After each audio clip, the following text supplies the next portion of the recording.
ministre de l'Économie, Monsieur le ministre du Travail, bien sûr, c'est un bonheur de vous avoir ici, ministre de l'Économie.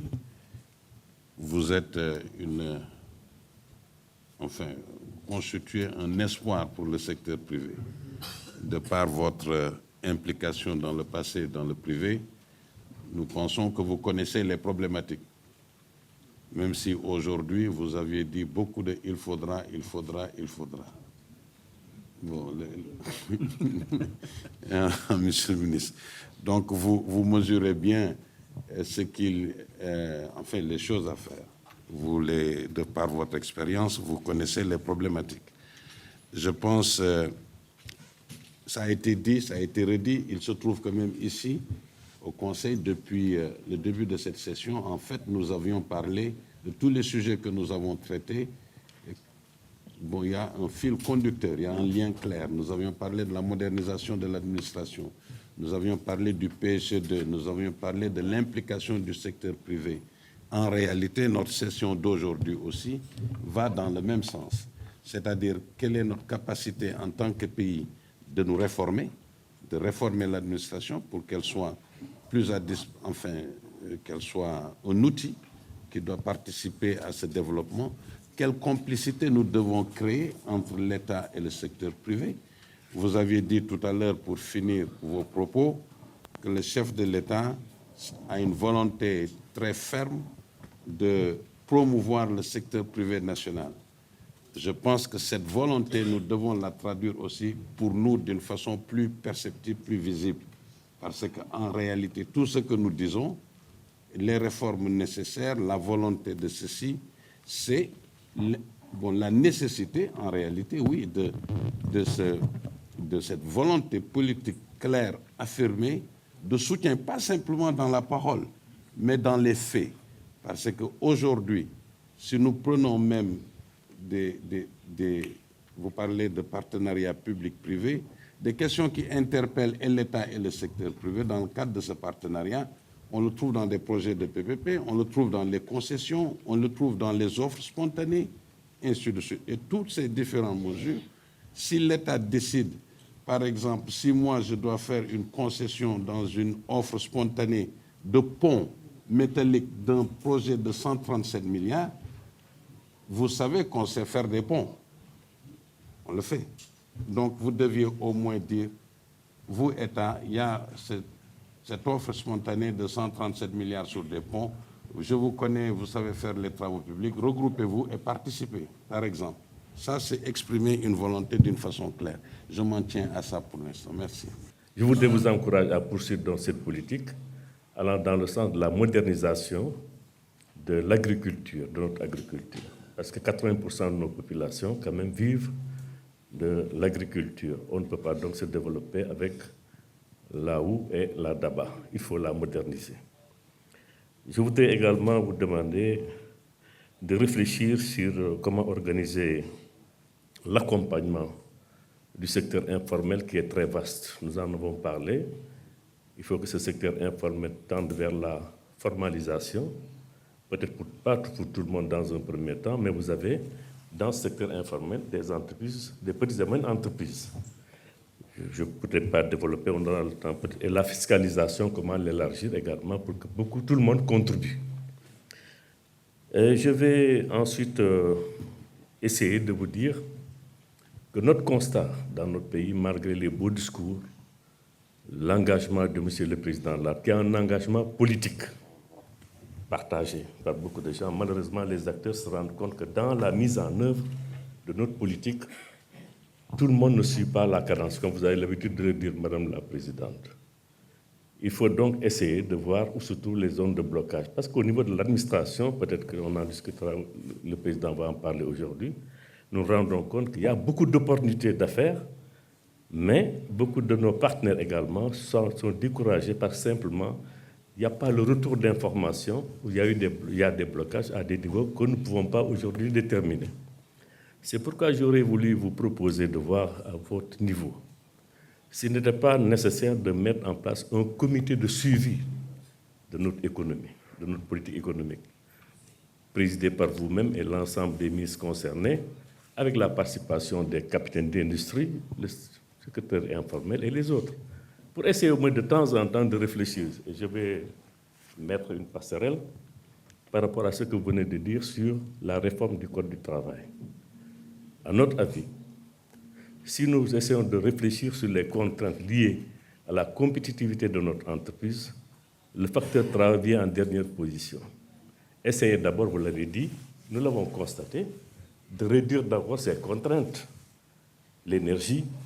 l'eau, les infrastructures, etc., avant de parler au facteur travail.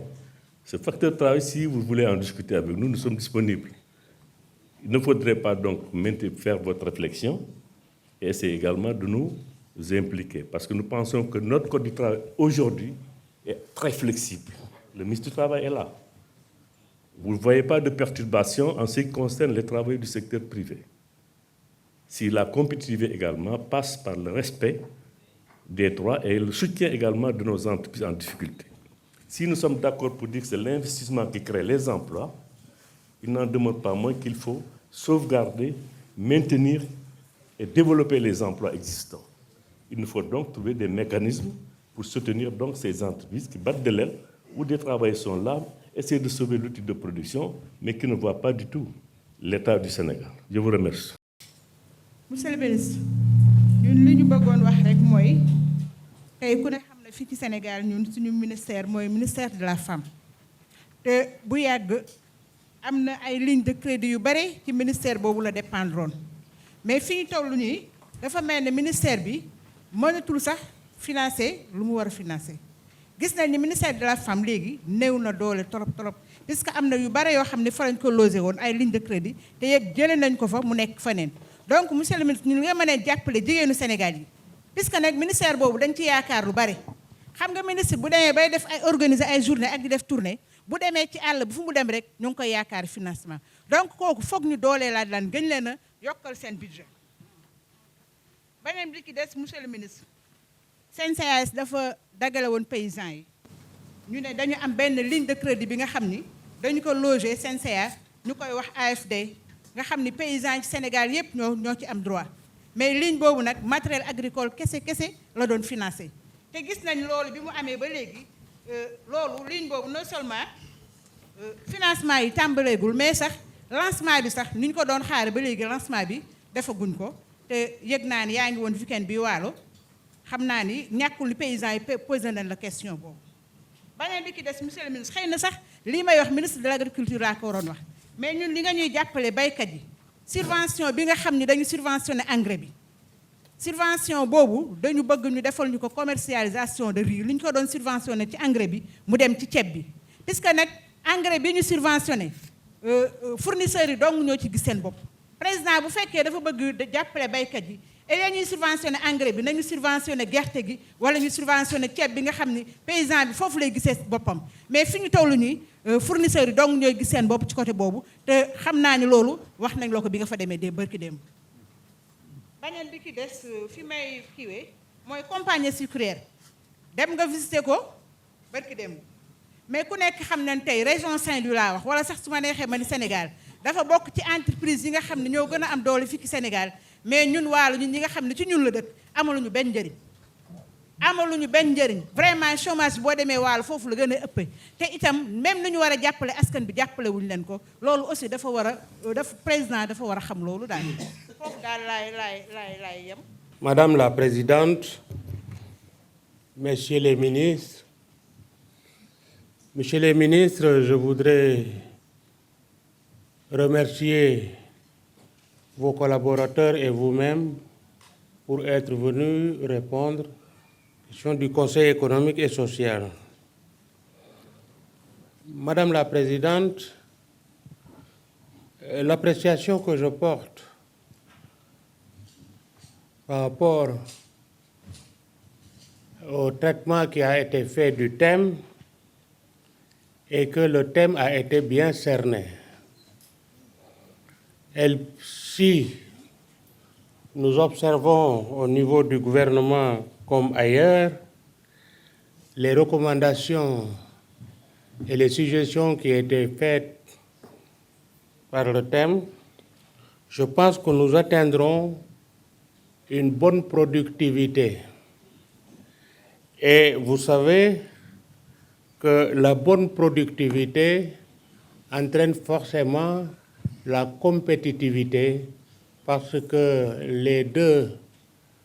concepts sont consubstantiels, l'un déterminant l'autre. Et c'est pourquoi je voudrais vous féliciter, vous, intercommission, pour le travail, l'excellent travail que vous avez fait. J'ai écouté avec beaucoup d'intérêt l'ensemble des suggestions et recommandations de la commission et je ne souhaite qu'au niveau du gouvernement, que ces recommandations et ces suggestions soient prises en compte pour que nous puissions atteindre l'objectif que nous nous sommes fixés pour accompagner le président de la République, Macky Sall. Donc, Madame la Présidente, je voudrais simplement dire que je félicite la Commission pour le travail qui a été fait. Je vous remercie. Je vous remercie, Madame la Présidente. Merci, Monsieur le Ministre. Monsieur le Ministre, nous avons quelques soucis par rapport au financement des femmes, c'est-à-dire le secteur informel, les GIE, les groupements d'intérêt économique. Monsieur le Ministre, avec les banques de la place, nous avons des problèmes pour la facilitation de l'accès au financement des femmes et avec un taux très faible. Parce qu'actuellement, on en souffre, Monsieur le Ministre. Le cas comme Crédit Mutuel,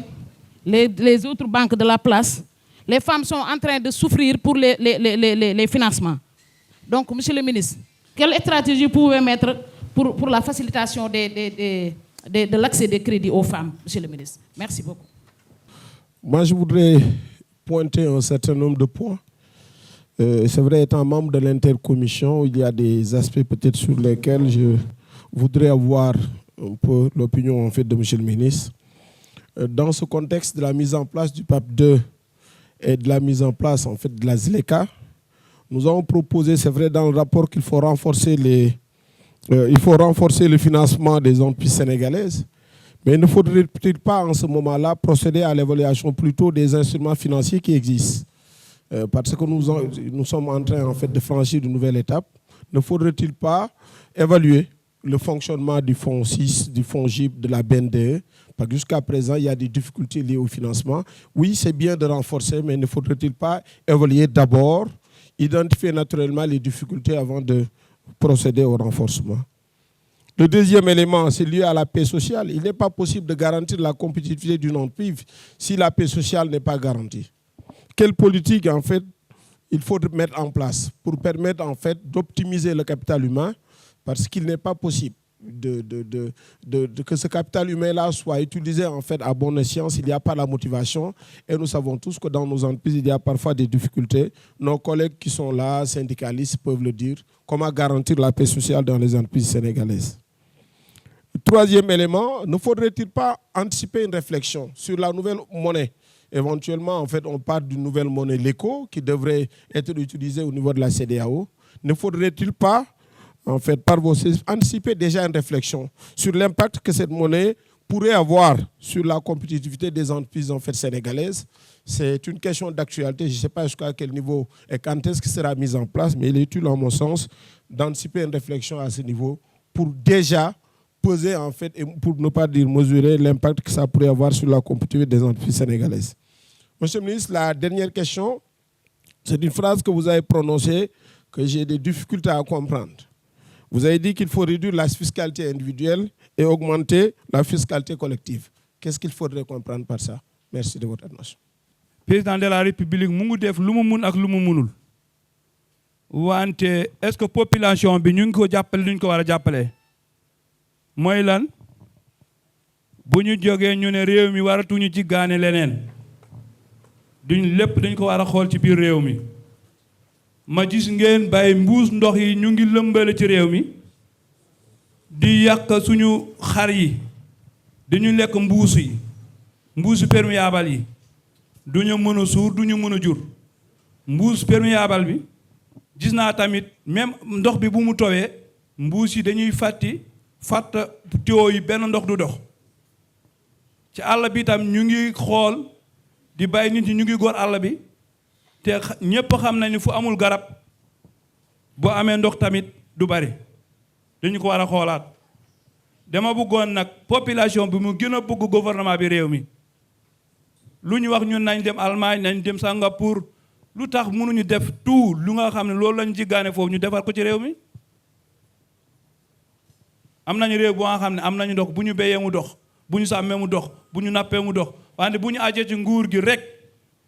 nguur gi warul mën a yóbbu lépp population bi man dem naa Allemagne damaa gis ne population Allemagne ñoo gën a bëgg réew mi ak gouvernement bi lu demee ci affaire même ci sécurité bi àll bi ñoom ñoo ni population bi ñoom ñoo war a jël matukaay bu ñu gisee fu nga xam ne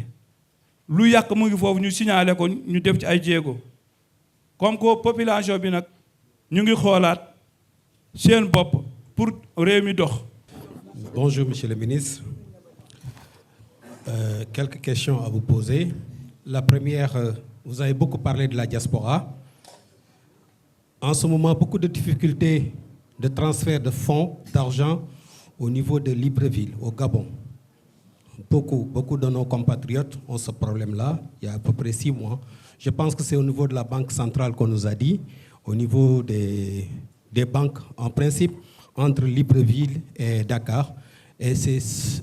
pour tous les pays, hein, mais au plus au Sénégal. L'argent ne vient pas. Les gens ont de l'argent cash en ce moment, avec aussi tous les commerçants, et on ne peut rien envoyer. Même ceux qui partent en Chine, à Dubaï et consorts, on ne peut pas. On a un problème sérieux, Monsieur le ministre, en ce moment. Vraiment, si vous pouvez en faire quelque chose, sinon, nos frères serrères, là, je pense qu'ils ont des problèmes pour la Tabaski. La deuxième question, Monsieur le ministre, après vos tournées économiques dans le delta et la vallée du fleuve Sénégal, quel bilan tirez-vous de cette visite? D'autant plus que le principal problème des populations est l'aménagement des terres qui reste très coûteux. Quelle est la politique de l'État à court terme et moyen terme pour aménager les vastes étendues? Dans la commune de Fanay, d'où vous venez le week-end passé, le soutien de la production des projets JICA et Caritas a permis d'obtenir des rendements élevés à l'hectare, de 8 à 9 tonnes. Y a-t-il pas une réflexion menée pour booster la production du riz et modifier peut-être même, pourquoi pas, la lettre de mission de la SAED? C'est très important pour ce côté-là. Et enfin, je vais terminer avec la faiblesse des aménagements hydro-agricoles dans le département de Podor. L'élevage contribue plus que l'agriculture au PIB dans ce département. Y a-t-il pas aussi une nécessité de mener une politique de semi-modernisation dans ce secteur qui reste traditionnel et intensif? Je vous remercie. Merci, Madame la Présidente. Je voudrais féliciter l'intercommission pour ces très pertinentes recommandations. Son rapport plein d'informations est très pertinent. Madame la Présidente, avec votre permission, je voudrais vous placer pour féliciter Monsieur le ministre, non seulement pour son très brillant exposé, avec plein d'informations utiles, mais aussi pour son sens d'abnégation et son engagement envers le président, son Excellence, Monsieur le Président Macky Sall. Je m'explique. Monsieur le ministre était vice-président à la Banque africaine de développement. Mais quand on l'a appelé, quand le président l'a appelé, il n'a pas hésité à laisser son poste de vice-président pour venir être ministre ici. C'est un exemple qu'il faut donner aux jeunes de nos jours. Monsieur le ministre, je vous félicite et je vous remercie pour cet engagement envers votre pays. Cependant, monsieur le ministre, j'ai une question qui me préoccupe par rapport à ce rapport. On me parle de consommer local. Je suis chaque fois choquée quand je rentre dans les bureaux de nos fonctionnaires, de nos ministères, parce que tous les meubles sont importés. Tous les meubles sont importés de l'étranger. Alors que nous avons ici des menuisiers qui font de très bonnes choses. Mais je ne comprends pas ça. On nous demande de consommer local. C'est l'État qui devait donner l'exemple. Parce qu'il y a trop d'importations ici, au Sénégal. Donc moi, je n'y comprends rien. Maintenant, j'ai aussi une préoccupation par rapport à une frange de ce secteur privé. C'est-à-dire, je suis préoccupée par le devenir des marchands ambulants. Parce que tout le monde est marchand ambulant. Je sais que peut-être ce n'est pas seulement dans votre domaine, ça doit être une synergie. Mais je me demande ce que vous comptez faire pour mieux organiser ce secteur, pour mieux tirer profit de leur travail. Parce que c'est un secteur, on me dit que c'est organisé, mais ce n'est pas bien organisé. Ils sont là, tout le monde vend, je ne sais même plus qui va acheter. Donc moi, ça me préoccupe parce que c'est leur avenir qui me préoccupe. Tout le monde est marchand ambulant. Je sais que de là, l'État ne peut tirer aucun profit. C'est vrai que ça fait une occupation, c'est mieux que d'être dans le chômage. Aussi, parce que c'est ce secteur informel, ce secteur des ambulants, c'est le secteur le plus polluant. C'est aussi le secteur le plus corrupteur au Sénégal. Merci bien, Madame la Présidente. Je ne savais pas qu'on peut parler alpulaar, hein, sinon je l'aurais fait depuis.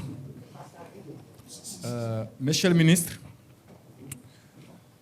nous avons observé lors de votre passage à Diamant, et vous avez beaucoup parlé du riz. Je suis étonné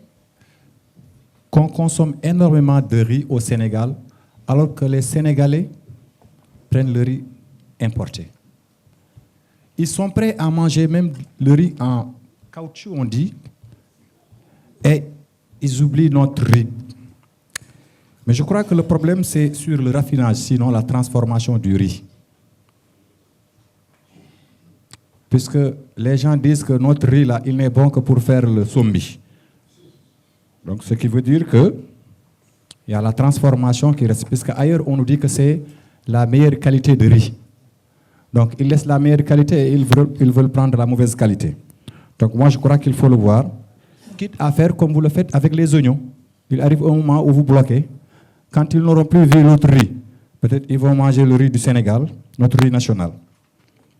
Et aussi, moi, je suis le maire de la commune de Kidira. Chez nous, je ne vais pas parler des PPP, mais je parle des PE ou EF, les entreprises familiales ou les petites entreprises. Aujourd'hui, toute la population cultive des oignons. Toute la population. On produit des millions et des millions de tonnes d'oignons. Mais qu'est-ce qui se passe? En un moment, à l'espace d'une semaine, ils récoltent tous et ils sont obligés de vendre à 4 000 francs le sac ou à 5 000 francs le sac. Puisqu'ils ne peuvent pas conserver ni l'oignon, ni les pommes de terre. Puisque aujourd'hui, si on fait les chips à Dakar, c'est à travers la patate douce qu'on fait dans la Falémé. On en cultive des milliers de tonnes, mais il suffit de 2 ou 3 jours, le tout pourri. Donc moi, je crois que vous devez aussi travailler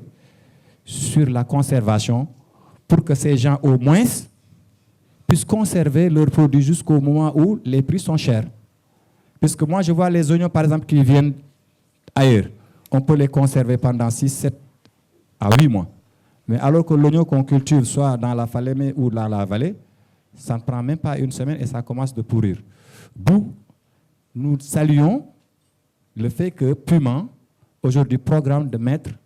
une plateforme commerciale au niveau de Kidira. Peut-être ça va servir à conserver ces produits que nous cultivons. Donc c'était ça que je voulais dire. Je vous remercie. Ñu ngi lay nuyu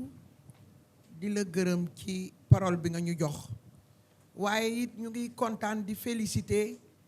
intercommission bi nga xam ne liggéey bi ñu liggéey rafet na lool exposition bi ñu def ku ko dégg rek am na mbégte waaye nu ngi dalal sunu ministre de l'économie,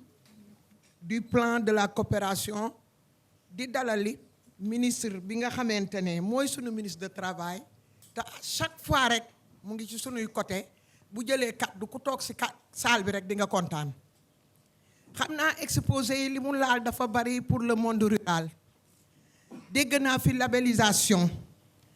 dégg naa fi chaîne de valeur, dégg naa fi valorisation de nos produits locaux waaye ba tey dafa des ndax loo gis rek bu sa njàng lalul dafay sooxe.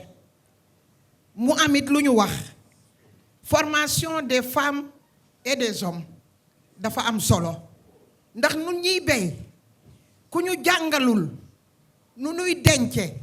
ku ñu jàngalul nu nuy béyee pour mu mën a yàgg lu nu béy dafay am problème. honorable Demba Thiam wax na ko léegi nee na bu ñu dencee seen soble du mat 8 jours day commencé nëb. ma am lu ma la jàngal tuuti mbéytam dafa am lu mu laaj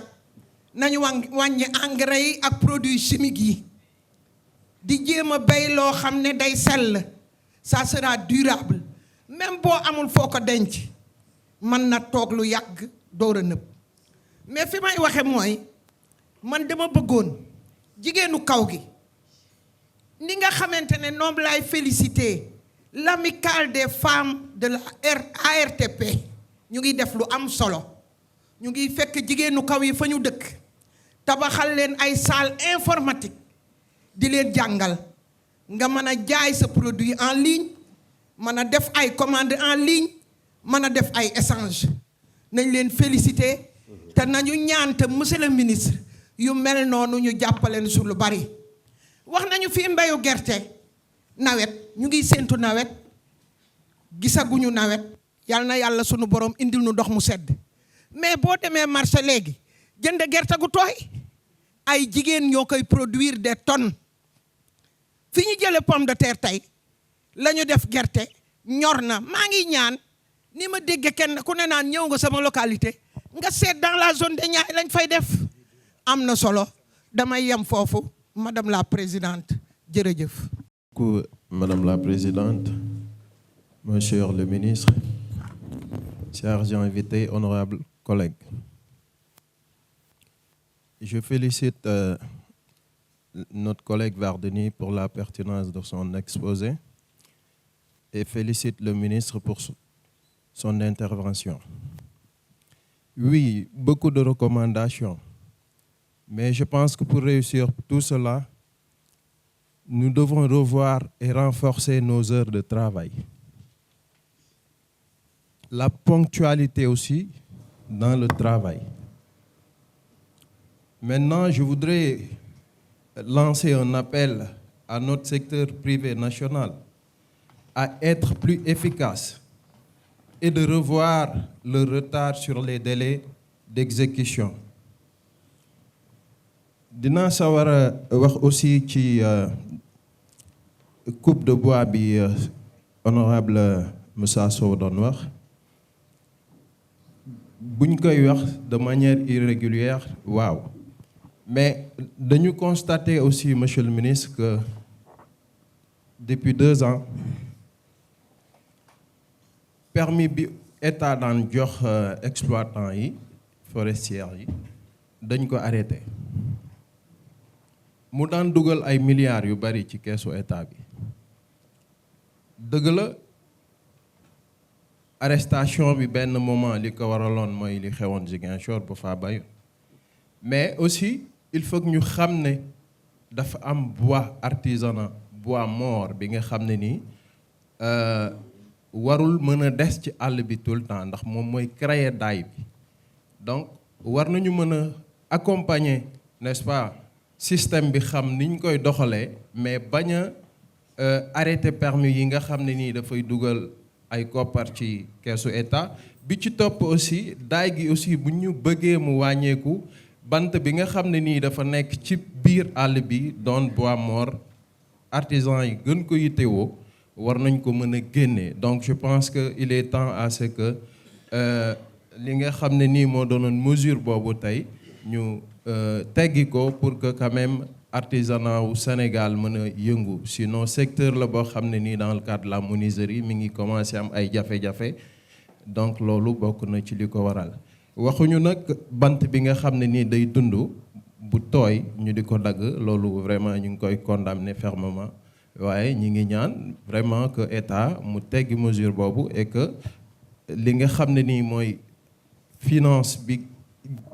soxal état tout le temps dafa soxla xaalis, mais milliards yooyu buñ ko bàyyi muy dig. Je vous remercie. bismillahi rahmaani rahim. soxna si ñoo ngi lay nuyu muy suñu présidente di la ziar di nuyu ministre bi fi teew ak ñi mu àndal di siyaare di nuyu itam waa conseil bi yëpp di ndokkeel itam président Wardini ci leeral bi mu leeral li mu doon wax. sama intervention monsieur le ministre mi ngi jëm ci financement yi nga xam ne mi ngi dox ci diggante xëy na état ak population bi ci ay organes yu mu créé, waaye itam li ci ëpp doole ci diggante li ñuy tuddee système mutuel yi joxe wàllu finance ci njaboot gi, maanaam ci jigéen ñi ak xale yi ci projet yi. ma di ci wax loo xam ne xam naa ko bu baax ndax dama ko dund, ndax 1993 laa créé benn mouvement bu ñuy tuddee Al Umma. mouvement bi mi ngi ci 150,000 membres yu tegal te 95% jigéen ñi lañ. ñuy def wàllu financement di def wàllu alphabétisation solidarité yépp la ñuy def te mësuñu am dimbalul état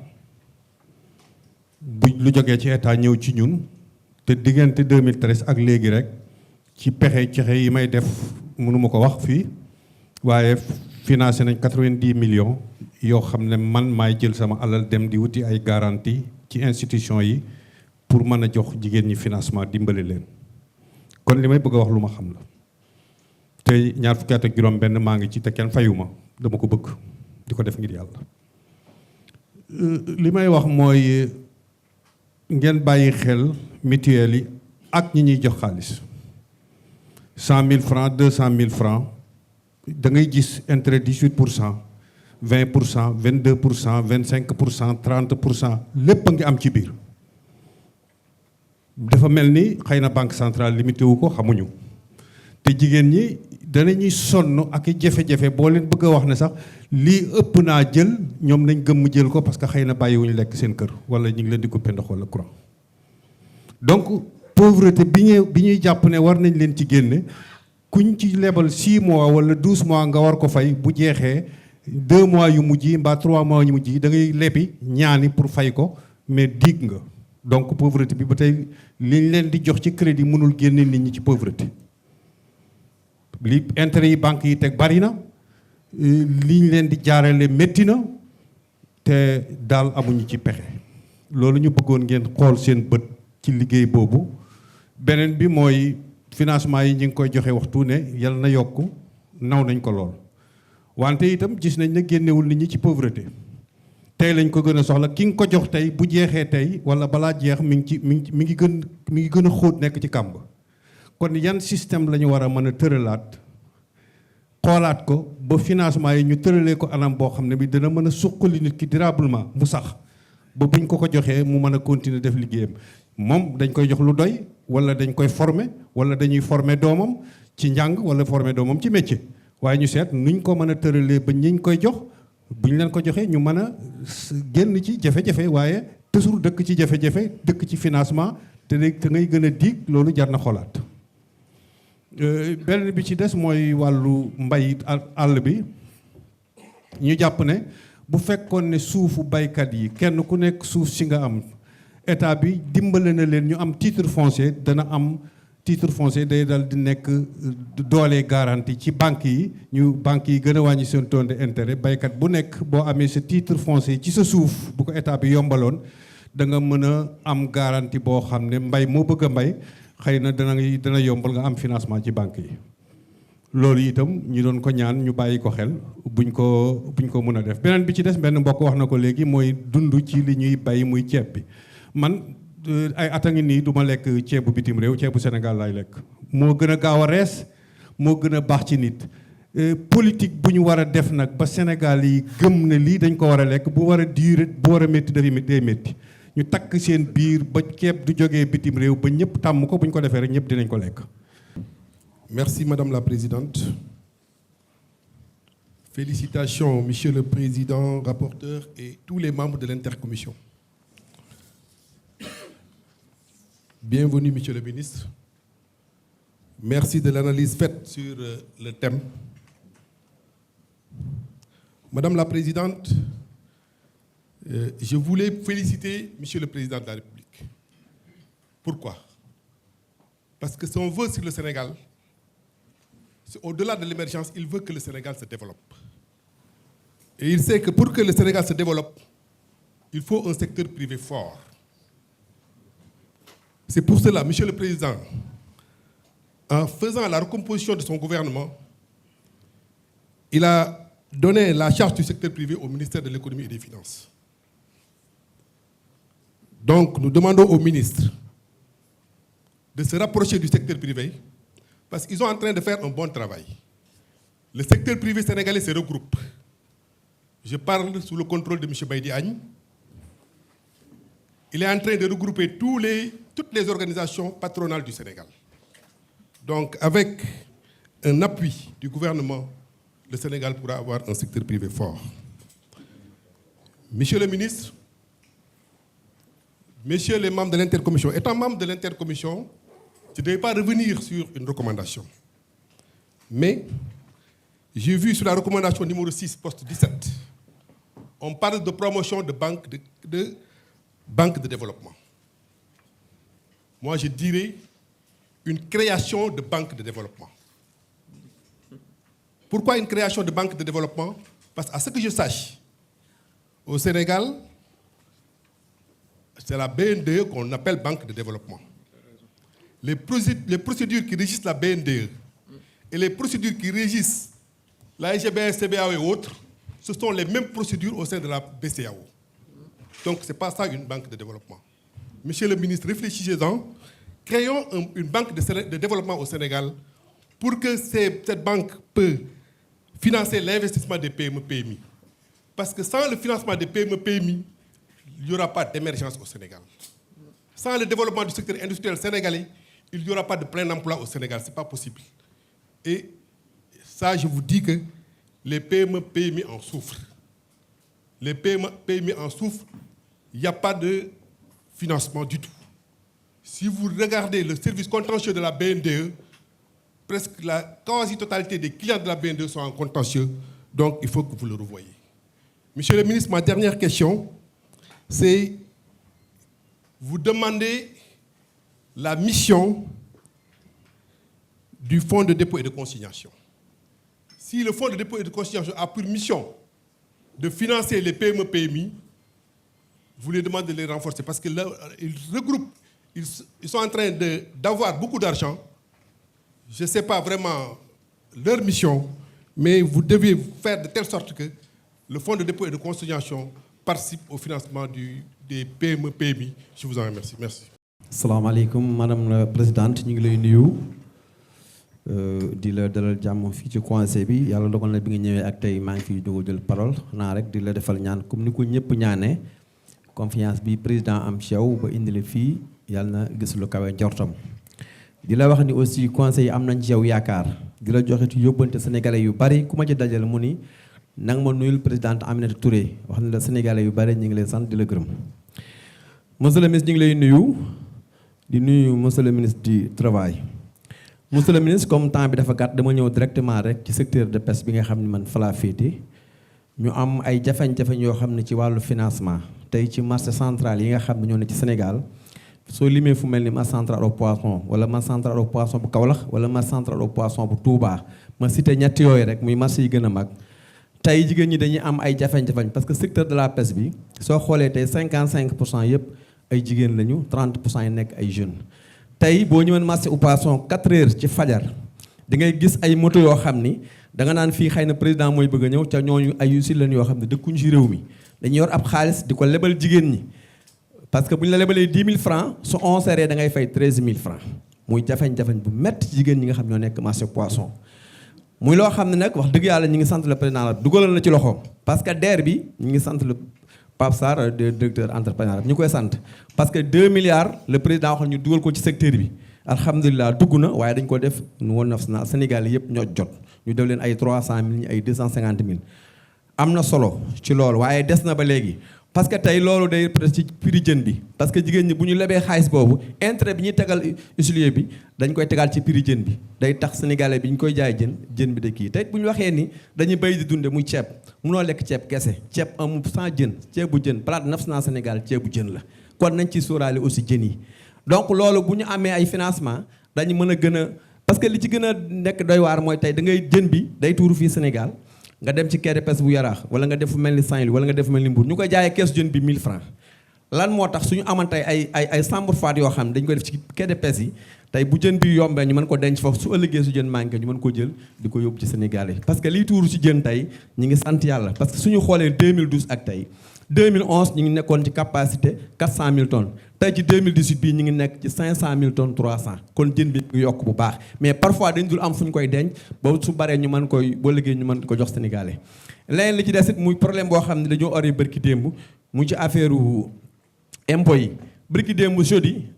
waaye de ensan impôt day ñëw ci marché central fekk ñu bari ñuy jaay ñu impéser leen da ngeen fay ñi 50 millions ñi 40 millions muy loo xam ne c'est la première fois ñu gis ko te mareyeurs yi dañ leen a imposé carte mareyeur ñu di ko fay carte mareyeur ñeenti catégorie la am na 90 000 am na 30 000 am na 20 000 am na 10 000 soo xaymaa li ñu fay par année 8 milliards loolu ñu ngi ci wax monsieur le ministre nga xool loolu nañ lañ ko réglé parce que problème la boo xam ni suñ ci kii dina am jafe-jafe yu metti ci mareyeurs yi parce que suñ leen ko tegee duñ ko mën a fay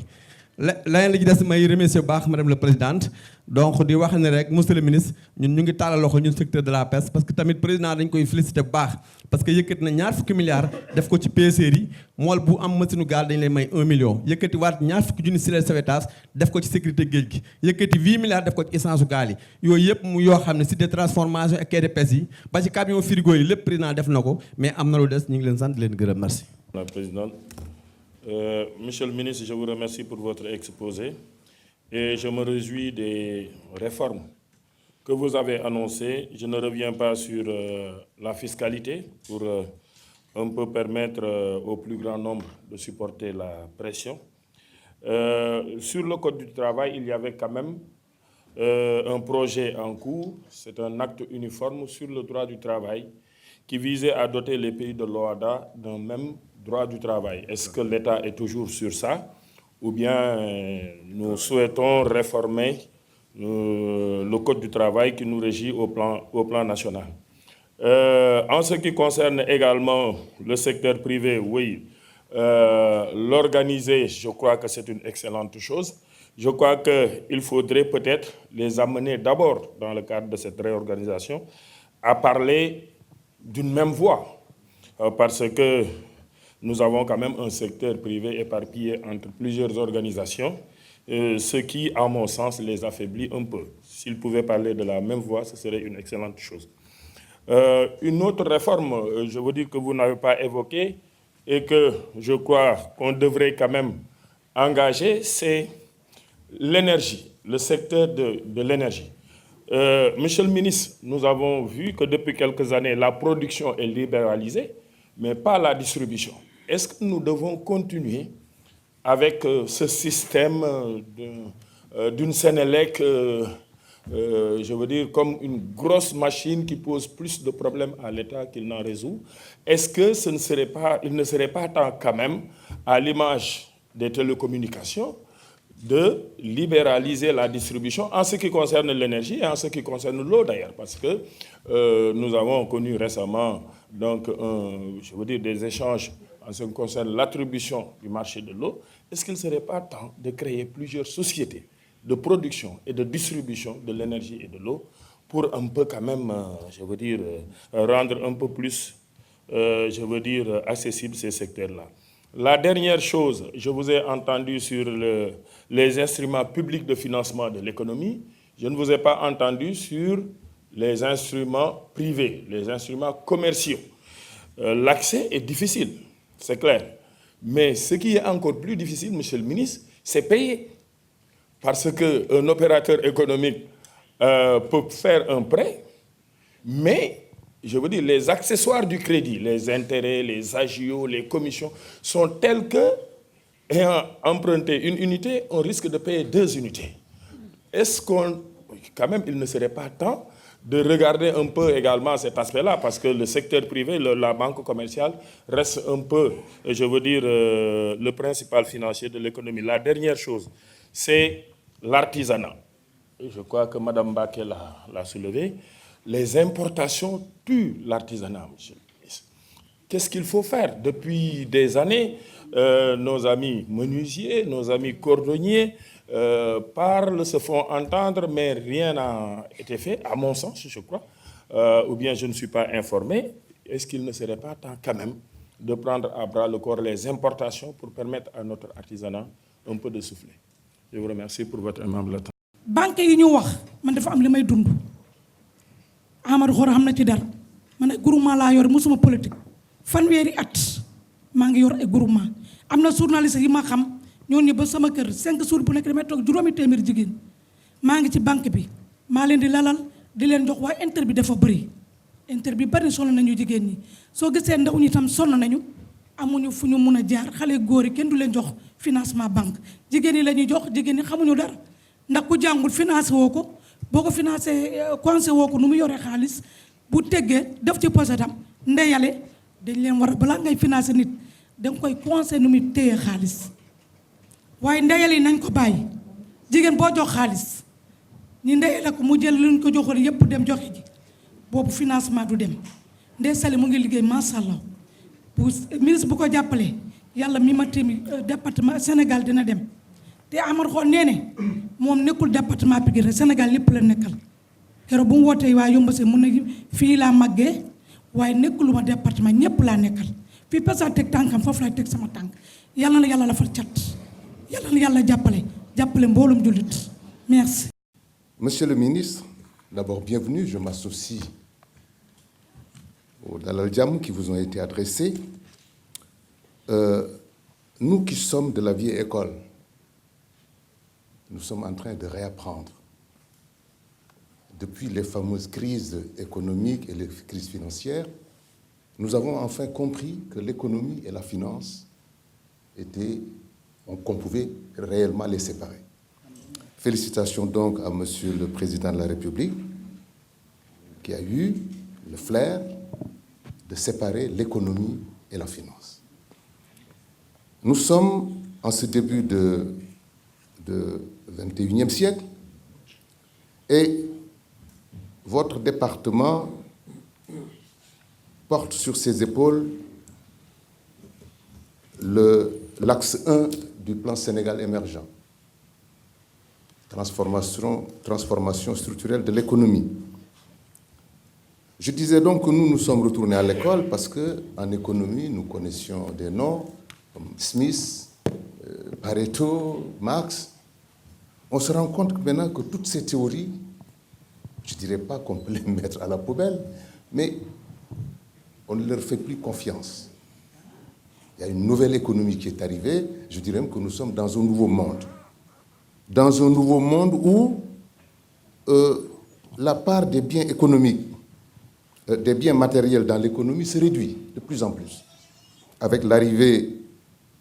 des services, des technologies et de l'économie du savoir. Alors, moi, la question que j'ai envie de vous poser, votre ministère de l'économie, c'est récent dans les appellations. Juste après notre indépendance, nous n'avions que des ministères des Finances. Je pense que c'est à partir de Babacar Ba, peut-être que Baïdi pourrait dire, que le mot économie est apparu. Mais avant, c'était uniquement ministère des Finances. Babacar Ba, après Babacar Ba, il y a eu qui encore? Donc c'est à partir de là que l'économie, le mot économie est entré dans le jargon des appellations du gouvernement. Alors, vous avez en charge l'économie. Axe 1 du plan Sénégal émergent, c'est vous. La compétitivité, c'est vous. La croissance à transformer en développement, c'est vous. L'investissement étranger, c'est vous. Le secteur privé, c'est vous aussi. Qu'en est-il de la politique monétaire? C'est la question que je vous pose. Actuellement, quelqu'un a parlé du franc CFA tout à l'heure. Quelle est votre position en tant que ministre? Même si vous n'avez pas la politique monétaire entièrement en charge, vous avez quand même un droit de regard sur cette politique monétaire. Nous aimerions donc, au niveau du Conseil, être éclairés par rapport à ce débat, qui n'est pas uniquement un débat sénégalais, il est africain, il est même peut-être au-delà de l'Afrique. Avoir donc votre avis sur cette politique monétaire. Je vous remercie, Monsieur le ministre. Je vous remercie. may bëgg a wax ci affaire mbéy mi yow kenn du la wax lu foo xew parce que foofu nga bokk parce que yaa ngi département de Podor arrondissement de Saldé commune de Boké Dialoubé donc ala ko majjula toon hay hunde aɗa andi tuggude e pete ha yaltoye Podor ndewa hakkude maaji bu dee suuf rek am nañu ko bu dee béykat tamit fu ñu war béy am nañu ko am na ay xam ni ñu tey ñu parce que ñun depuis presque 30 ans ñu ngi ci béy ceeb bi depuis Hollande yi bu ñu newee def tool yi ñu ngi ci xam nañu ñu foo xew mais lu manqué rek mooy lu may wax suuf bi bare lu ñu béy tuuti na parce que amuñu jumtuwaay yu baax amuñu financement bu baax amuñu tamit yu xam ni dañu ñëw foofu diñu toppatoo ñu jàngal béy bii lan lañu mun béy bu sokkeeku fan la ñu war jaay wax naa ko fii keroog ma ne lu ñu manqué mooy bu ñu béyee ceeb bi bu ñu ko guubee aw ma fu ñu koy yóbbu amuñu ay machines yi xam ni dañu koy bojj parce que boo buggee bëgg ci ceeb kanaa yóbbu beefale te ceeb bi bu ñu ko bojjee baaxul parce que dañu kenn du ko parfumé boo gisee sénégalais ñu ni ceeb Sénégal bi neexul parce que parfumé ñu ko premièrement bu ñu ko parfumé woon mel na ceeb bu jógee Siin Sénégal yi dañu bëgg parce que moo gën baax ci ceeb bi yëpp moo gën baax ñaareel bi pour ñu lekk ceeb bi yëpp wax nañu ko ngir yàlla bu leen indi ceeb bu jógee ci àll bi bu ngeen ko indiwul ba ngeen xam ni sénégalais yi mu ngi def bu ñu doon def taa Senghor dem di def rang di jënd ay saaku ceeb ngeen xam ni ceeb bi manqué na ngeen dimbali dina mais léegi da ngeen di indi beneen ceeb bi séeréer yi ak ñoo ne ñu di lekk ceebu mbéy te ay ngurbaan la ñu doon lekk kon nag loolu na ngeen ci taxaw bu baax a baax pour ceeb bi ñu defar ko bu mu baax te ngeen mayuñu ay machine yi nga xam ni dañu dimbali ci mbéy mi et puis mu am financement bu ñu béyee am fu ñu koy jaayee man bu ma amee tool am suma fukk doom ñu ngi foofu ci béy may fay 200 bu béy 300 000 francs ci béy bi ma guub suma ceeb aw ma fu ma koy jaay léegi suma doom yi am du ma leen defal dara bu yàggee dañu bàyyi béy bi dem seen yoon kooku moom Fuuta moom ba amoon ndox bu doy am ay tool yu doy kenn dootul jóg Fuuta tukki parce que ñun ay suñu doom yëpp mun nañu béy mun nañu napp ñaareel bi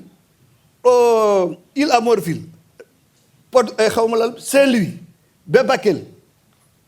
région fleuve bi lan ngeen ci préparé fleuve du Sénégal amuñu ay jën amuñu dara xoolal boo fekkee léegi ñun Fuuta jën Pod fii lay jógee Saint-Louis di dem Fuuta xam nga loolu da ngeen wax pisciculture amuñu machine pour def ko bu ñu ko amoon ñun am nañu terre bu yëpp ñu def ko bu ngeen indee machine ngeen def sensibilisation mun nañu béy jini foofu boo kooku moom Sénégal la léegi nag ma dem diaspora parce que man je suis nommé par conseiller économique social par Côte d'Ivoire foofu laa ne 45 ans comme man Ivoirien la xam naa depuis taadu fooy ba ñu lu ñu dundee ak lu ñu jàppalee seen béykat ak seen paysage ñun ba ñu defoon jéego boobu rek yëpp dina baax mais dafa manqué bu ñu waxee financement am na Sénégal ku ñëw dañu leen joxe financement au niveau du conseil général du Sénégal en Côte d'Ivoire bind nañu ëpp téeméer ak ñu topp xale yu góor yu bëgg fii ñëw fii indi seen dossier mais dossier bi kenn amu ci financement parce que bu ñu ko indee lii baaxul duggal fii demal fii ñun xamuñu loolu ñaareel bi nga bugg ñëw indi sa xaalis liggéey fii ci Sénégal ubbi entreprise kaayit bu ñu lay laaj man mos naa fii ñëwee maa ngi ma indi transport en commun bugg def yoon fii Côte d'Ivoire bu waree dañu ma faciliter dossier ñun ma demal ba ñu la autorisé Sénégal nga ñëw 6 mois maa ngi fi toppa ci ministère des transports ak syndicat des transporteurs xam naa leen ñoom yëpp ba ma neer ma dem suma yoon société boobu yàqu aw ma ko. jërëjëf kon nag loolu dafa war da ngeen ko war seet bu baax ngeen jàppale ñu ñun ñu nekk ci àll bi ndax ñu bokk ci pour say li ngeen di wax asalaamaaleykum. Monsieur le ministre, si vous me le permettez, je vais axer mon intervention sur la jeunesse. Comme son Excellence le Président de la République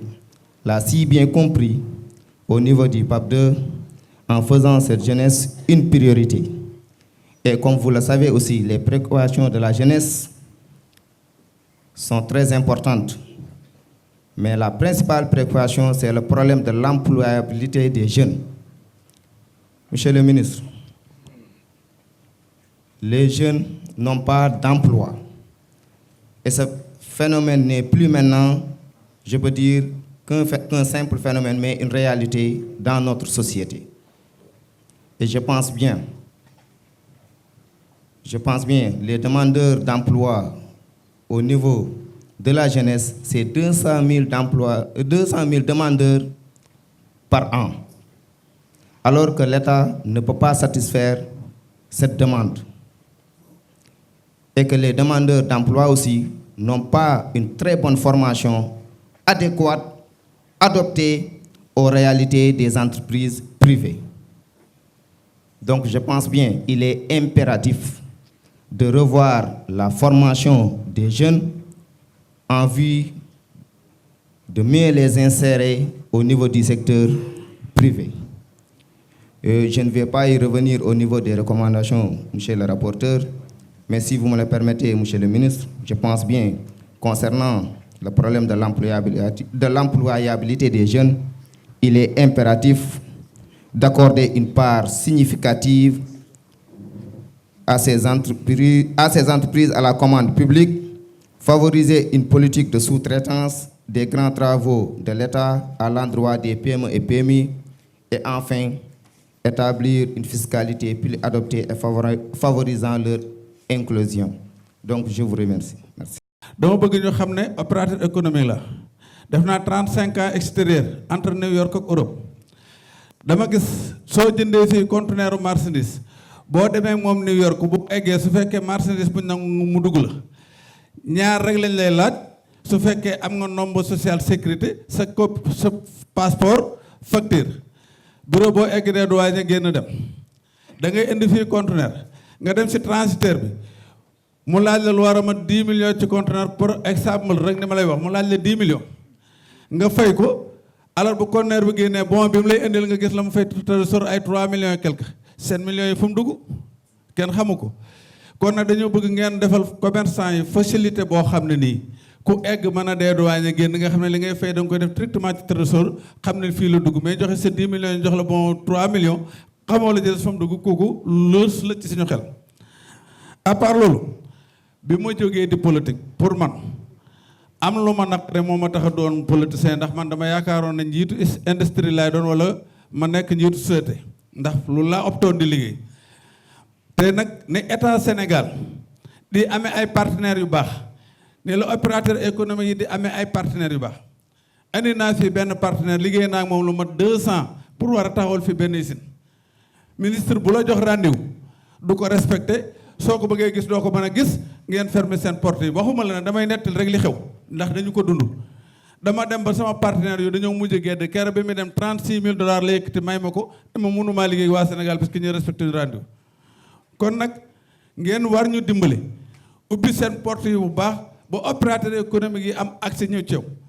ndax yaakaar naa fii de su ma fi jógee man kenn mënu maatee dem assemblée bi ànd ak dogalu yàlla ndax force ma bokk fi ñuy dogalee di wax pour may wax nit ñi dégg ndax kat ñi ma bokk ko fi ma bokk dañuy ñu néew doole alxuraan lañ jàng wala ñuy doon ay doomi soxna jànguñu français kon nag soo dikk mën a jàkkaarloo yéen wax leen li nga xam ne moom la ñuy dund yéen du ngeen ko mën a comprendre opérateur économique yi sonn nañ ba egg ci lool ndax andi benn doomu extérieur mu ñëw jël hôtel chaque jour ngay ànd ak moom soo amee rendez-vous ñu ne cancel lañ ko wala nga dem bëgg a gis ne ñu ne il faut nga neex leen nangam pour egg doo mën a egg ci kooku da ngay dem ba ki nga ànd sax du la respecté kon nag ngeen dimbale ñu mën a bokk ci ñuy développé réew mi parce que kat yaakaar naa ne fii ñu toll doomi soxna yi ñoo ëpp li ñuy dugal ci réew mi ak doomi daara yi ndax su fekkente ne nii war ngeen am 1 milliard par jour na leen du wóor ne 1 milliard yi sama classe gi ñooy dugal 800 millions yi kon nag ngeen ubbil ñu bunt yi ñu mën a liggéey am accès ci yéen te ngeen ñuy déglu ndax léeg-léeg Mbaye Samb mu jóge ci àll ba indi projet boo xam ne ay 10 milliards la ñu ne Mbaye Samb xamut A ne B su ma dikkee ci ministre boo xam ne ñoom bu ñu ne boo ma làkkee français ma tontu loola nga ne kii daal amul intellectuel bu mën a utiliser lii fekk nag romb nañ foofu ñun delloo seen xel ngeen jàppale ñu wasalaamaaleykum wa rahmatullah. Madame la présidente di gërëm rapporteur yi commission bi ci présentation bu rafet bi mu fi def di gërëm si ñaari ministre yi nga xam ne ñoo fi xew fii tey monsieur le ministre maa ngi leen di taxatal ci biir bërëb bi fi nekk tey monsieur le ministre dafa am lu ma ëlëm son excellence le président Macky Sall bi muy toog ci pouvoir bi dafa créer conseil des ministres décentralisé dem ci 14 régions Sénégal yépp monsieur le ministre man bi ma juddoo Sénégal ba léegi dafa am lu ma jaaxal lool muy ñun tey conseil économique ren laa fi dugg mais dëkk bi ma dëkk tey dañ yaakaar ne li ngay signé toujours ci ay financement ay milliards dañu koy jox ñun pour ñu yëpp leen ko pour financer leen monsieur le ministre dama la bëgg a tegal ne la autoroute à péage tey est-ce que ñoom dañuy leble xam nga duñ leble ku fa jaar da ngaa fay dama la bëgg wax foofu ne la financement yi ñëw Sénégal dëgg la dañ koy gis mais financement bi fan lay dem ci mutuelle lañ koy yóbbu tey ministre de la femme jigéen ñi wax nañ ko mu dem indi financement ay milliards ñu dénk ko kan mutuelle yi wala ñu dénk ko banque mais jigéen yi ay jàmbaar lañ mais financement boobu fa dem dañ leen ko lebal te dañ koy rembourser mais état bi est-ce que topp na ko jigéen yi lebalal nañ milliards fay nañ seen milliards mais est-ce que état bi dem na laaj mutuelle bi milliard bi pour mu dellu soit ci comptam déedéet amul mais milliard boobu mutuelle bee ko moom état war a utiwaat beneen financement te jigéen yi dañuy yaakaar ne ñoom suy financé seen projet ñu remboursé suñ dellu suwaatee dañ leen war a joxaat financement mais déedéet duñ jotaat financement boobu lu tax duñ ko jotaat mutuelle bi xaalis baa ngi ci biir compte ba mais état bi lan lay xaar ci loolu secteur privé ngeen baal maax secteur privé Dakar laa gis secteur privé régional moom naa amul ci réew mi parce que li tax président def ko Promoville la créé Promoville bi tey formé nañ ay jeunes ci maçonnerie ci entrepreneuriat travaux publics mais tey ces jeunes yooyu tey état bi du leen financé jox leen ay oto jox leen ay tracteur jox leen ay gradeur jox leen ay chargeur niveleuse jeunes yooyu au moins ñu mun a dundaat régions yi mun a dund parce que fii soo fi toogee tey li ñu nar a def ci régions yi Dakar lañ koy décider ne entreprise bi Dakar la ne kon régions yi waa Casamance wala waa Kolda wala waa Sédhiou wala ki nekk Kédougou jeune bu fa toog ñu former la tey pour entreprise bâtiment ak travaux publics kooku fu muy jëlee matériel boobu pour mun a dund moo bi ci secteur boobu moo tax affaire bi tey am na solo li ma ci yokkaat tey monsieur le ministre moo di jigéeni Sénégal yi ay jàmbaar lañ honnêtement jigéen yi ay jàmbaar lañ parce que amu ci benn jigéen tey boo nga xam ne tey mun ngaa dem këram ne ko kaay indi sa natt tey ñoom ñu jógal seen bopp su ma dëkk bi ma dëkk muy Kaolack jigéen ñi tey soxlawuñ banque soxlawuñ mutuelle yi ñoo organiser seen bopp chaque dimanche soo sa doole toll nga joxe 1000 francs wala 5000 wala 3000 tey jii tabaski tey bii nii fu ñu toll ubbi nañ kees yëpp ñi war a am 300000 am nañ ko ñi war a am 500000 am nañ ko ñi war a am 150000 am nañ ko te demuñu ci benn mutuelle ñooñu nañ leen di war a encadrer parce que dañoo xam ne tey suñ demee ci madame la présidente li ñu koy njëkk wax madame la présidente dañu dimbale ci financement ba su duggee Kaolack la jigéen bu ko seeti rek loolu la ko wax yaakaar ne moom moo yore financement yi pour joxe ko DER tey am na ñu ma xam jox na leen ay milliards te li ma ci jaaxal te ministre bi yore DER suñ ko changé woon tey financement yi mu joxe woon yëpp kenn dootu gisati xaalis boobu léegi nag lu état naka lay mun a doxee ba xaalis bi ndax wax état dafa am fu muy dem di defar xaalis indi wala nu muy demee loolu vraiment ëlëb na ma trop ba ci ministre yi ministre bu ñu changé tey financement bi mu joxe woon ci ministère am di joxe ko su demee rek financement boobu tamit dem na mutuelle yi ko yore woon ñoo ko yore desee ko seen bopp maa ngi leen di gërëm. jërëjëf. Bonjour monsieur le ministre. Je voudrais féliciter l'intercommission. Je pense que le document a été bien fait. Il a été exhaustif, mais aussi critique. Et c'est important. Maintenant, monsieur le ministre, je pense que le problème, c'est l'environnement de l'entreprise. Pour les entreprises qui sont créées et pour ceux qui vont être créés. Vous créez une entreprise, vous déposez pour avoir un marché, on vous dit quelle est votre expérience. Vous vivez 2 mois, l'IPRES, la caisse sociale, les impôts disent que vous devez payer or que vous n'avez rien commencé. Donc il y a un problème d'environnement qui se pose. Il y a aussi un problème d'harmonisation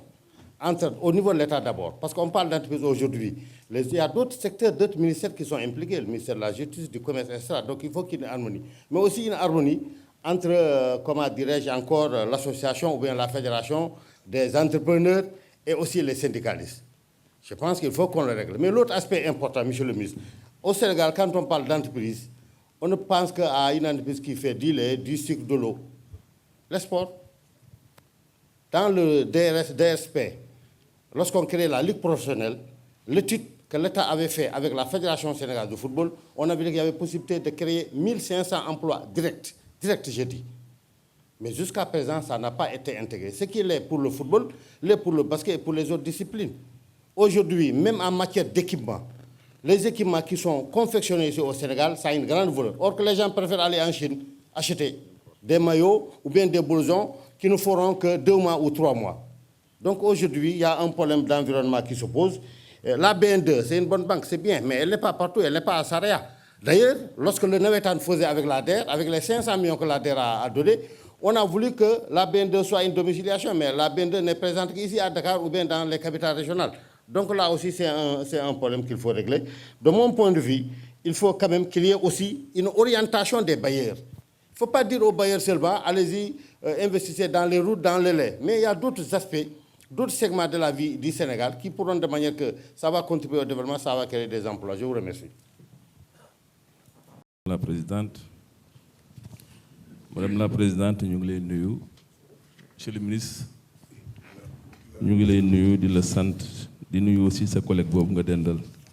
chargé des institutions. Mais tout d'abord, je veux féliciter l'intercommission avec le rapporteur de la commission ci projet d'avis bi ñu joxe nga xamante ne wax dëgg yàlla làmb na lu bari. Monsieur le ministre, dafa mel ni les opérateurs économiques fii ci Sénégal ñoom ñi nga xamante ne ñooy locomotive bi war a tirer ba problème emploi yi ñuy wax ñu régler ko ndax kenn ku ne xam na ne du état mooy créer ay emploi mais mooy créer conditions yi certes waaye nag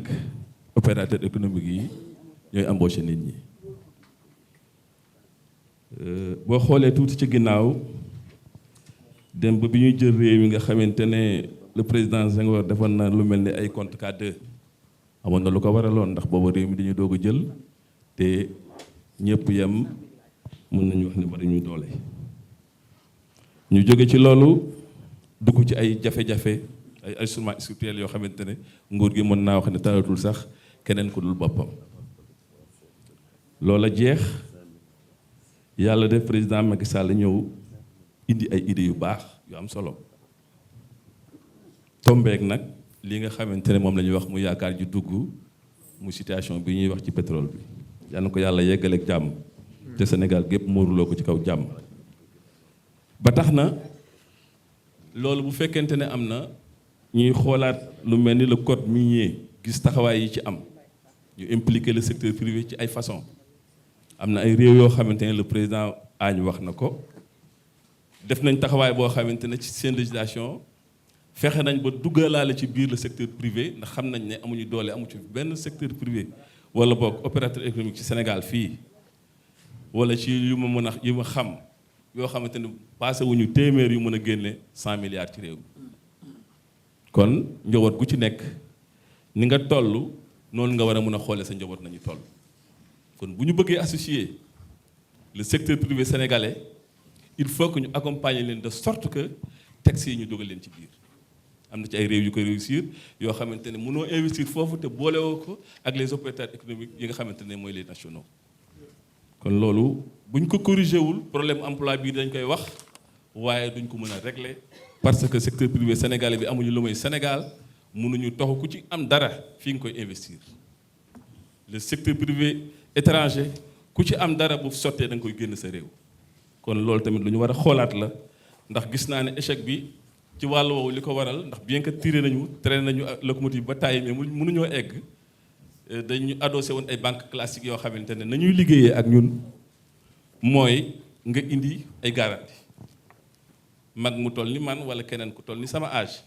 boo liggéeyee ba am kër goo mën a joxe garantie nga joxe garantie fi ngay mujjee ñu jaay sa kër génn sa njaboot te loolu rek moo fi sës kon bu ñu indee ay xalaat yu bees yoo xamante ne bëgg nañu secteur privé bi ñu mooñaale leen ba nga xamante ne dinañ mën a jariñu réew mi dama defe ne il faut ñu bàyyi xel ci texte yi nan la ñuy def ba dugal ñooñu ci texte yi bu ñu ko deful rek mën naa wax ne étranger yi ñooy mujje lépp te ñooñu bu sottee dañ ko yóbbaale ci seen réew. li ci tegu nga xamante ne bëggoon naa ko wax am na sama benn collègue bu ko wax léegi xëy na ministre bi dafa laawaale lépp moo tax kenn ku nekk war ngaa mën a wax li ci sa secteur ndax wax na li xew au niveau de la foresterie ba jàpp ne am na ay coono yoo xamante ne am na foofu ci introduction bi ñu am ci le bois local depuis les événements de Boffa Bayotte situation yu xaw a pénible la ma résumé ko rek mooy yow mi nationaux sénégalais te interdit nañ la pour nga mën a bañ fay ci quittance maanaam verser ci trésor pour mën a am le bois sénégalais dugal ko ci biir Sénégal dañ ko suspendre jusqu'à nouvel ordre les mot ñaari at ak nangam ban possibilité moo fi nekk nga dem trafiquer dugg Gambie raw dem nañ ba la Gambie sax nekk premier exportateur de bois au niveau de la sous-région te amul forêt situation yu xaw a douloureux la mu ngay indi ay problème te problème ya muy indi wax dëgg yàlla bu ñu ko indee fii ci conseil bi dañ jàpp ne fii lañ ko war a waxee ndax ñu mën a conseiller le président de la république ak li ñu ko xam mu seet situation yooyu mesures yi bañ koy jël ci jamono boobu mënoon naa nekk ndax yooyu mordom waaye bu ñu demee nag ba nga xamante ne ñu ngi agressé Sénégal di jël bois bi di ko dugal Gambie di ubbi frontières yi muy jàll ba Sénégal yi amatuñ benn possibilité laal seen bois bopp defe naa ne waxtaan ci loolu dina jot. li ci tegu rek muy madame la présidente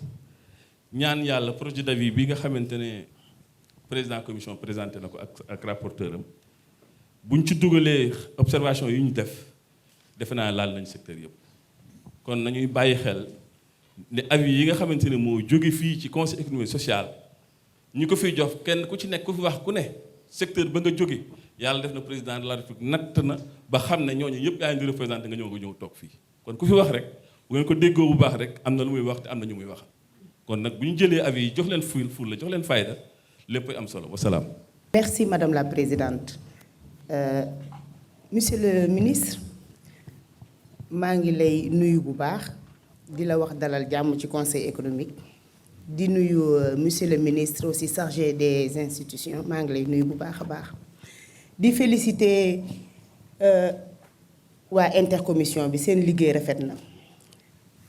fii sama collègue daanele rek laay yëkkati ndax recommandation yi am nañ solo liggéey bi am na solo li ma ci wax nag mooy man je représente la diaspora au niveau du conseil, la diaspora d'Espagne au niveau du conseil économique, social et environnemental. Monsieur le ministre, dama lay yóbbante bu am solo ci man, yóbbante bu am solo ca ñama yónni fii ni mu ko waxee rek président fu mu dem rek xam na kam fa war a tànn ak bu la fi indee tamit li la fi yëkkati ak li la fi teg nga jéem a jàppale ña nga xamante ni ñoo tax ñu indi la fi. Monsieur le ministre, la coopérative d'Espagne a été créée en 2006. Ñu am suñu récépissé en 2007. 2006 ba 2007 la coopérative 2007 ba 2019 coopérative d'Espagne mi ngi cotiser xaalis ñu ubbi suñu compte def fa suñu xaalis di ko denc boobu ba léegi.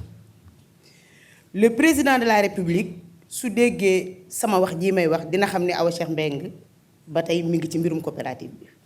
topp naa ko dëkk bu nekk fu mu tourné rek gestu yem ci man ma yor sama pancarte coopérative d'Espagne. Immigré dafa néew doole d'une part ndax day liggéey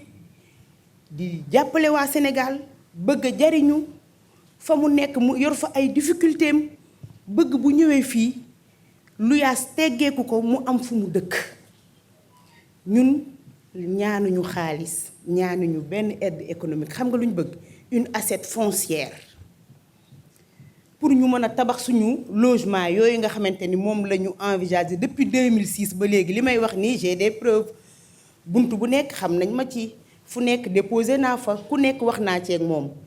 Décembre 2018 président waxtaan nañ si mu ni ma féete na boor mais ba fii ma taxaw di wax ak yow monsieur le ministre maa ngi la koy jooy féetewul boor xaalis ba nag maa ngi fay tege une assiette foncière la ñu bëgg tabax suñu logement yi nga xamante ni moom la ñu bëgg pour l'Espagne jàppale suñu mbokk émigré ya fa nekk wax dëgg yàlla loolu rek laa amoon ci lu ma lay yóbbante monsieur le ministre di la ñaanal nag yen bii ñu la yen yàlla na ko yàlla oyofal ci barke Seydina Mohamed ndax l'homme qu'il faut la à la place qu'il faut. Je vous remercie. jërëjëf madame la présidente maa ngi lay nuyu di nuyu monsieur le ministre di nuyu ministre de travail et chargé des institutions di am mbégte vraiment jàkkaarloog yow di wax ne sa ñëw bi moom mun naa wax ne moo ëpp ñëw yépp mbaa bokk na ci yi gën a am solo ma wax ne monsieur le ministre ñun monde rural lañ bokk mais gis nañu ne comme tey boo xoolee banque africaine de développement banque mondiale union européenne agence française de développement BOAD ak yoo ñu nga xam ne dañuy financer yépp dama leen di féliciter au passage ak FIDA li nga xam ne def nañu ko ci monde rural surtout ci élevage waaye ma bëggoon ngeen prêter seen attention parce que jamono day dox te nit ñi léegi aussi ñëpp ñoo xarañ gis nga boo seete tey financement yiy jóge ci ñi ma tudd ak ñoom bid dañuy financer benn projet parce que nee nañu gouvernement la ñuy dimbali fan la ñuy gën a cibler mooy zone sylvopastorale boo ñëwee aussi tamit benn arrondissement wala ñaari commune la ñuy jël bu ñu jëlee ñooñu ba pare nag problème bi ci nekk mooy ñiy war a yore projet boobu dañuy def appel après léegi ñu def compétition ba am ku gagné nga jiite keneen ku ciy dugg aussi noonu lay def te gis nga gaa yi nekk ci projet yi ñoo dàkka transhumer léegi éleveurs yi ak ñeneen ñi may bañ a tudd ñoom it fu ñu toll ñu ngi jël ay journal di lire bu projet bi demee ñetti at ak quelques jours années quelques mois rek dañuy seet beneen projet boo xam ne bii dafay soog a installé wu soo ko defee ñu toxu ñu commencé perturber projet boobu décision yi ñu waroon a jël wala lu ñu doon def dafay yàqu parce que seen loolu yi nga xam ne dañu ko nekkoon day gën a enrichir seen CV ñoom ñooy gën a nekk favorable pour que ñu nekk foofu ma wax ne doon na baax njiitu projet yi aussi fekk ministre yi nga xam ne ñoom la ñu nekk ci seen département ñoom ñu leen di nommer su ko defee danañ leen mën a tënkañu toog ci projet bi ba mu jeex tàkk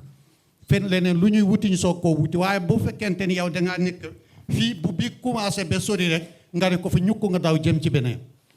loolu beneen affaire la ñaareel bi aussi tamit dañoo nekk ci monde boo xamante ne bii monde compétition ak concurrence léegi li tax jëluma woon sama kàddu maa ngi woon ci bitti di wax ak RFM ñuy wax ci affaire xar yi naan xar yi seer nati yéen ñépp xam ngeen ni amul benn xaru cogga ak xaru caawa boo xam ne bi dana jar plus de 100 000 parce que xar bu jaaroo ñoom njuux mbay yi ak séeréer yi fi nekk duñ tabaski jarulu leen kon tey dañoo nekk ci àddina boo xam ne booy aussi nit ñi dañoo war a def ay renforcement de capacité pour mën a jàkkaarloog situation yi ak concurrence yi parce que tey da nga foo dem ñu naan waaw Mali bu ñëwul Sénégal du tabaski Mauritanie bu ñëwul Sénégal du tabaski te boo demee dans les frontières la pay traverse muy dugg du yegg 200 000 teb du ko yegg te nun xam nañu 14 millions sénégalais 95% musulmans ñooñu ay millions ñoo ciy tabaski waaye li ñuy compter da ko wax ci journaux yeeg yooyu mooy ñi ñëw dans le marché mais ñi nga xam ne dañuy jënd fale ak dañuy tabaski seen kër dañuy yar yooyu kenn limaale wu leen kon ay millions la ñuy tabaski ma bëgg wax ni nun ñii nga gis tey ay opérateur économique lañu ñu war a am ay moyens yu ñuy renforcer suñu capacité nan la ñuy organiser pour mën a jàkkaarloo ak concurrence boobu beneen bi ci topp mooy problème tey changement climatique problème foncier ak yeneen te yooyu yëpp a ci suñu kaw lay dal te lu ci nekk balaa nga koy mën a dëkku dangay am xam-xam boo amul xam-xam du sotti damay faral di wax ne nit foo fekk ku dëgër fit na nga xam ci moom ñaar ku xam la walla xamul dara ci li muy def waaye boo xamee mën na tax nga ñeme boo xamul it mën na tax nga ñeme beneen bi ci topp mooy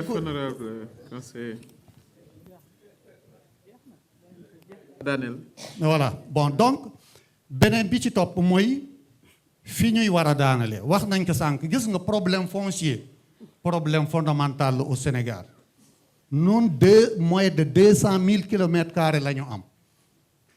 tey 1960 dañoo wax ne 3 millions la ñu tey ñu ngi ci 14 millions et quelques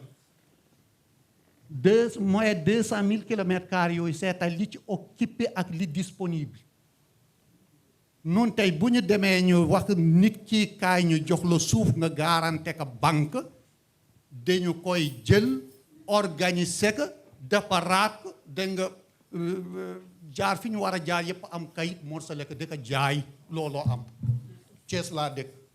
moo am région de Thiès ak région kii ma daane leen nag ci sama nijaay Ablaye Sow sama nijaay gis nga kii li ñu wax sànq ci problème forestier nun ay éleveur lañu forêt nun àll bi ñun ñoo ko gën a bëgg nit ñi bu ñu sañoon kenn du béy ci àll bi kenn du fa dëkk ñun ñoo fay wut mais problème bi ci am nag état mooy jël décision waaye diisoo bu jotee nañu diisoo nun ñëpp ba ñu déggoo ci nii la ñu war a def tey renforcer nañu code forestier bi te li tax ñu renforcer ko mooy dañoo viser ñi nga xam ne dañoo nekk ci bitti di sàcc suñu bois laaxaale nañ ci tey éleveurs yi éleveur boo fekk tey dañu koy fayloo ay 300 000 ak 200 000 ak 400 000 ñu leen di emprisonné te yooyu yëpp waroon nañu waxtaan ba ñu déggoo ci nii la ñu war a def su ko defee nun njiit ñi ñu sensibiliser suñu nit ñi ñu organise suñu bopp